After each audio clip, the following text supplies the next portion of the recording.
Here we are, season 2. Yeah. Real Here we estate are. rap. I'm with Trey Little and Ellen Mahoney. I'm Brian Owen, and this is season 2 of Real Estate Rap. We're taking it to the streets of Detroit this time. Out of the comfort of our offices, with our umbrellas, in the middle of winter, we're here at our first property. Ellen's going to show us around. They're townhomes, 1 and 2 bedroom apartment townhomes. There are several available for lease right now. We're going to check out the inside, and Ellen's going to tell us about this and another property up the street. So let's hit it. So let's begin with this 58 units that's for sale on the market now with an assumable loan at 4.25% for about $7 million interest only with the NEZ, which means your taxes are being kept low for the time being. And let's go. Let's go see one. Come on in.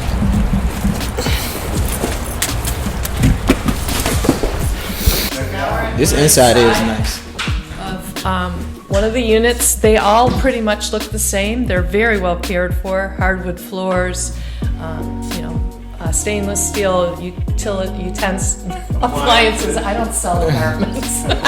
One of my agents is selling this, so the terminology is a little foreign to me. But yes, as Brian is showing, Stainless steel, shaker cabinets. Ton of cabinet space in there. Open kitchen plan. so you can easily entertain on this side of the kitchen, and you got a bathroom that is accessible on this floor. And now we'll meander up. Are we going upstairs now? We are. Okay. This one's a 1 bedroom, but as you can see, very nice stackable Samsung dryer and washer right here, and then the master bath here with its own bathroom. And we'll see what else it has. It's got a bath and shower,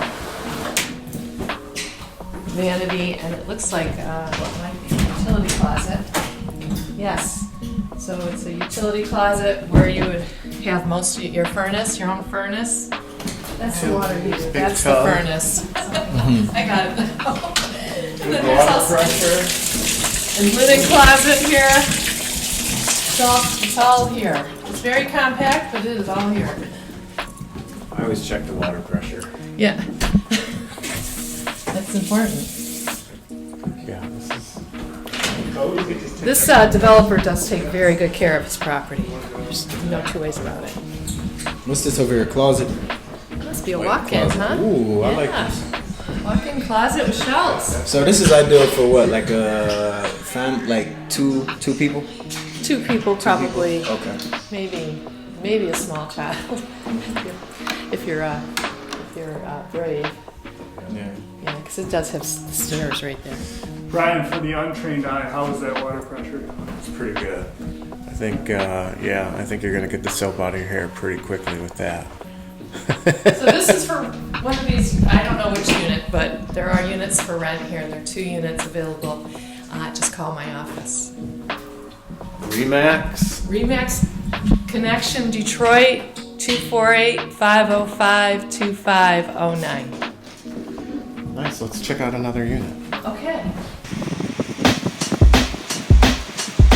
Do a big clap like you're at a Lions game. There you go. Hi, everybody. So we were at a site that is owned by a developer with 58 units that were built in 2017. This is another site owned by the same developer. This is a very historic site because this is formerly Black Bottom. And it has had a couple of different ethnicities pushed out. I think the Jewish people were here for a while, and then the black people were here for a while, and now it's sort of desolate. So this should bring some new life to this area. When they started excavating the site in order to start their environmentals, they found remnants of this church, Bethel AME Church, buried on the site. So that right now they're in the middle of remediating that. They have to remove all of the old remnants of the church because they're carcinogenic, and they have to haul them off site, and then they have to haul new dirt back onto the site. So it's quite a process, not something that was expected. But last summer, the developer hosted a procession from the Bethel AME Church down the street, And we all met there with the pastor, and we had prayer, and then we all held roses and walked in silence to the site. And we had a tent over there with refreshments, and we had some of our dignitaries speak, including the developer, the pastor, representatives from the city of Detroit, including Mayor's office, Mary Sheffield, and Jamin Jordan, who's a historian for the city, who's just fascinating to listen to. But once the developer gets his financing on this project, there will be 103 apartment units over retail. So right now my office is handling the retail leasing. We're trying to get pre-leasing commitments that are not committed.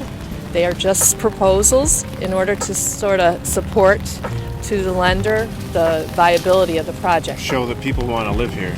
People want to live, well, they need retail. This area has absolutely no food sources. Our closest one is the DIA, just We were up noticing the street. that. But the other side of this project is Peck Park. It's a beautiful park. So hopefully we're going to get some eating establishments alongside. That's Bobian. And it'll be easy to go to get a cup of coffee, get some food, get some ice cream, whatever, and take it over to the park and sit in the park. What's University Prep here? That's one of the DPS schools for. Whoops, sorry. No, my hat. Oh, I didn't see that. I'm just trying to not get Thank you. No, everybody the soaked. University Prep, I think, is an honors school for the city for those kids who are preparing for college, Yeah. and they love ice cream. There's a lot of housing around here, but no retail. There's no retail. It's people are very excited. We've already got a commitment from a bodega that's also going to sell alcohol.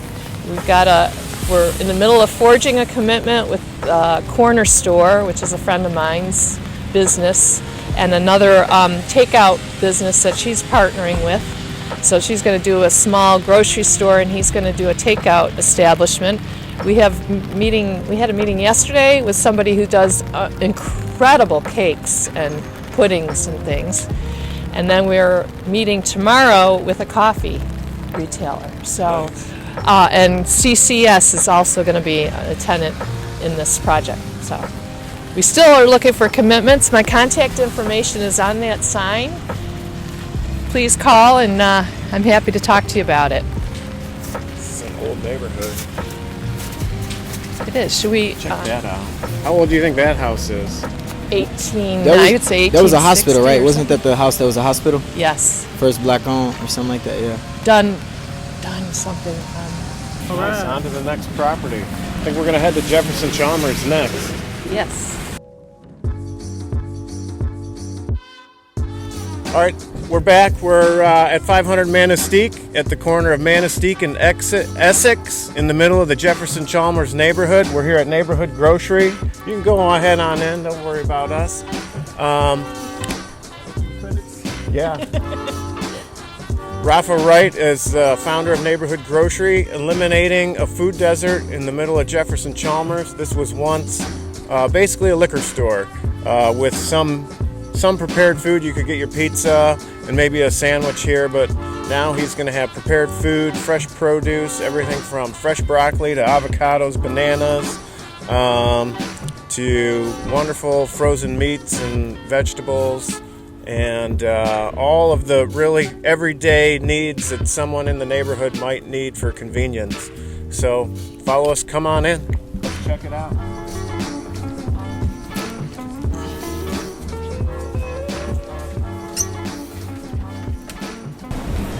All right, we're with Rafa Wright at Neighborhood Grocery. Rafa's here. He's going to give us a tour of his new store, Neighborhood Grocery in Detroit. Yeah, we're in the produce section now.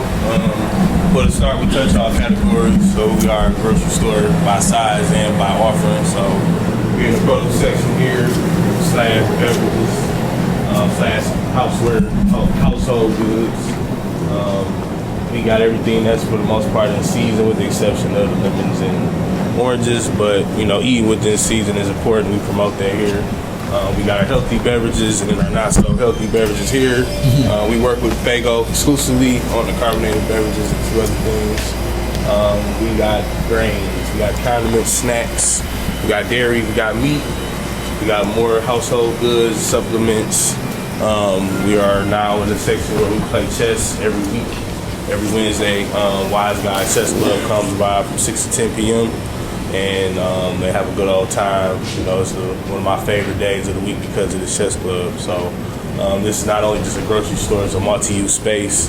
We do other things outside of just sell food. We, have classes in the same section area over here. But like today, we'll be doing chess. So these tables will be filled by 6:10 p.m. and they'll be, getting it in. And of course, they buy things. Yep, they buy stuff. Yep, it helps. This is the slowest day of the week. Now it's been reversed because of the activity between 6 and 10 p.m. Yeah. And can I ask you, where do you source your produce from? A few places, Eastern Market mainly, and a few other local distributors. Same with the meat and dairy as well, so all local. Great, and then full commercial kitchen is going in the back. We're going to have a baker here making cookies full time. Rafa is going to be using that kitchen to make prepared foods to sell in the store, and it may end up being what we call a community kitchen with other groups from the neighborhood coming in here to cook and feed the neighborhood, which was once a lot harder to do because this was a true food desert. So it's going to be like a community kitchen, Yeah. and there's a huge need for caterers throughout the city who are doing that stuff out of their homes right now, Oh yeah. who you might want to try to leverage, and they'll pay good money to have a place to do their creative cooking Yeah, a and licensed baking. place to cook is hard to come by. It's so hard. It's so hard. A lot of people cook from their homes, like the whole cottage industry, but there's a threshold you can reach with that, and then you need a commercial kitchen and a license. So I think we'll have a couple other companies working out of there. It's Making going food. to explode, because I think he's being real modest with what is to come with that space. It's going to be something big. Like you all said, it's a huge need, and this is a food city. It's a food state, so it will be very, very well leveraged with many partners. So, but we'll stay modest for now. But it's going to be something. It's going to go crazy. I have one more question. So where is the closest place to get fresh food from?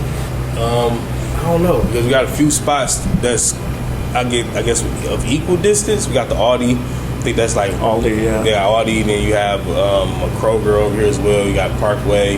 It's outside of that 2-mile radius that would justify this area not being a desert. And a lot of people over here don't have vehicles. I was just going to say, because that's a bus line where those Yeah, a stores lot of those are. folks don't have vehicles, so those places are not the easiest to get to. If you're elderly on the 100 or 200 block in this neighborhood, you're a mile from a bus. But, so it is. They're here. They're just difficult to get to. Yeah. So that's what makes this a very viable spot for those folks. They can walk here, bus here, bike here, walk, drive. We're working on making sure we can meet people where they are. We don't know what delivery looks like, but we're figuring it out now so that we can meet people where they are and, just be a service to the neighbors. It's funny because we don't know what a video webcast looks like yet, but we're working on it right now. It's 100% of the shots you're going to take. So Exactly. we're figuring it all out as we go. Well, this is an elderly community. I mean, Yep, it's a little up in age. I think the median age over here is like 40, but then there's a lot of elder folks over here. yeah, For sure. 40's young. Yeah, but I mean, there's a lot of elders over here as well. So Yeah, I bet you guys are going to be able to kill it with delivery and prepared food. yeah, we already been experimenting with it. It works. So we just got to figure out a way to bolster what does work, and those pieces are getting put back there, and we keep working and taking in feedback. We're doing good. We're doing good now. We'll be doing better by the summer. And beer and wine coming soon. Absolutely. Yes, yeah, let's get over that hurdle. And yeah, are you planning on opening up more? I don't know. This is a lot of work here, so that was the thought, but we'll see. We will see. I don't want to make a promise, but there's a lot of work, and it's a labor of love. You don't get rich doing this stuff, so we definitely will see. I think that's the key, is we got to encourage more people to do what you're doing. It's such a huge need throughout this very large city. Ellen does a lot of commercial real estate in the city. I'd say this is more in the neighborhood, obviously. I do neighborhood. Yeah, you I do both. neighborhood. You can't really do the city without doing that. Yeah, that's true. They go hand in hand. But I do have a spot for you if you decide you want to move into Midtown. It's worth exploring. You know what I'm saying? Like I said, if it makes sense, we can figure it out. Oh, it makes sense. There's 103 apartments going up over some retail space Yeah, that'd be a cool spot. in an area that has. We're no just food. over there, yeah. But it's something to think about. Yeah, let's talk about that. All right, cool. Thanks, Rafa. Absolutely. I'm gonna pick my little one up. Yeah.